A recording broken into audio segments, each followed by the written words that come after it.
ఉద్యోగ సంఘాల ఐక్యత వర్ధిల్లాలి వర్ధిల్లాలి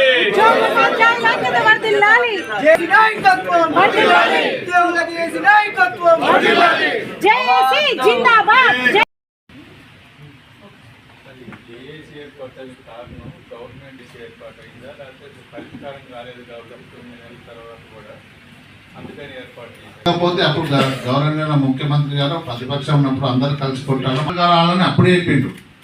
ఈ ప్రభుత్వం వచ్చినాక మేము కూడా వారి అనుకూలంగానే ఏదైనా ఇలా జేఏసీ ఏర్పడి ఈ ప్రభుత్వాన్ని కూడా గట్టినే అడుగుతాం. వచ్చేటప్పుడు దేశాలు లేవు, పనిచేసేటప్పుడు అందరం కష్టపడి పని చేస్తాం. ఈ ప్రభుత్వానికి మంచి ఉపాధ్యాయ కార్మిక మరియు పెన్షనర్ల సందర్భంగా ఈరోజు పాల్గొనడం జరిగింది. మరి ఈరోజు ఉపాధ్యాయుల ఏకీకృత సర్వీసు నిబంధనలను వెంటనే రూపొందించాలని చేయాలని ఎయిడెడ్ మోడల్ ఉద్యోగ ఉపాధ్యాయ కార్మిక పెన్షనర్ల జేఏసీ ఏర్పాటు చేయడం జరిగింది. మరి ఆ రోజు తెలంగాణ ఉద్యమంలో కొట్లాడిన ఉద్యోగులు ఏకతాటిపై 10 ఏళ్ల తర్వాత ఒక జేఏసీని కాన్స్టిట్యూట్ చేసుకున్నాం. 15 మంది స్టీరింగ్ కమిటీతోని ఏర్పాటు చేయడం జరిగింది. మరి ఈ కార్యక్రమంలో అన్ని సంఘాల అధ్యక్ష కార్యదర్శులు ఇలా పాల్గొన్నారు. దాదాపు 150 సంఘాలు ఇలా ఈ జేఏసీలో భాగస్వామ్యమైనది.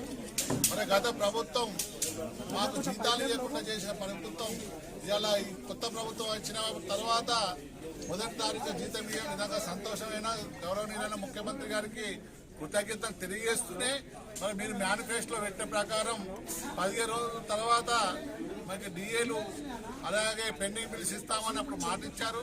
మరి మేనిఫెస్టో పెట్టారు. మరి గత 9 నెలలైనా ఇలా ఉద్యోగులకు మరి ప్రియారిటీ ఇవ్వకుండా మీటింగ్ పెట్టకుండా చేస్తున్నారు. మేము ముఖ్యమంత్రి గారిని కోరుతున్నాం, మా ఉద్యోగ సంఘ జేఏసీగా మమ్మల్ని పిలవండి, మా సమస్యలు అడగండి. ఇలా 4 డిఏలు పెండింగ్ ఉన్నాయి, ఇంకొక 5వ డిఏ కూడా వచ్చే క్రమంలో మరి సిపిఎస్ అయితే మీరు మా ప్రభుత్వం వచ్చాక రద్దు చేస్తానన్న సందర్భాన్ని మీకు గుర్తు చేస్తున్నాం. మరి ఇలా పిఆర్సీ మరి ఫిట్మెంట్ మంచి ఫిట్మెంట్ ఇచ్చేసి పిఆర్సీ ఇవ్వడం కూడా ప్రభుత్వ బాధ్యతగా ఇలా మేము గుర్తు చేస్తున్నాం.